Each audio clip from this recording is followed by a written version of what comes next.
Sir Kaushik Reddy మరి వాళ్ళే 10 ఏళ్ల క్రితం అధికారంలోకి రాగానే రూల్స్ అన్ని ఫ్రేమ్ చేసి ఇక్కడ రావద్దు, కూర్చోబట్టద్దు, ప్లాక్ కార్డులు పట్టద్దు అని డైరెక్ట్ గా అసెంబ్లీలో ఫోటో తీసిండు.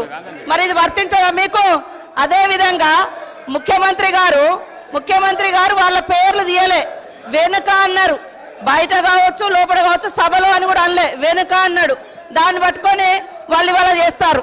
ఇదే మహిళా గవర్నర్ను మరి ఆయన మన ఎమ్మెల్సీ విషయంలో ఘోరంగా బూతులు మాట్లాడితే అప్పుడు ఈ నాయకులు ఎందుకు క్షమాపణ చెప్పలేదు? ఎందుకు మాట్లాడలే? ఢిల్లీ దాకా పోయి కమిషన్ ముందట అటెండ్ అయ్యి వచ్చిండు ఒక మహిళా గవర్నర్ను మాట్లాడితే మరి ఈ నాయకులు ఎవరు మాట్లాడలేదు ఆ రోజు. ఎటుపోయింది?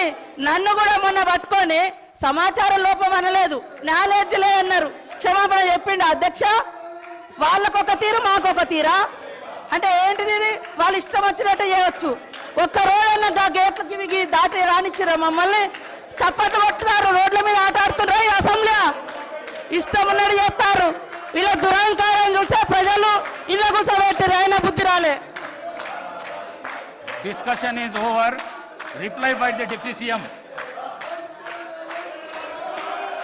అధ్యక్ష, ఇందిరమ్మ రాజ్యం వచ్చింది,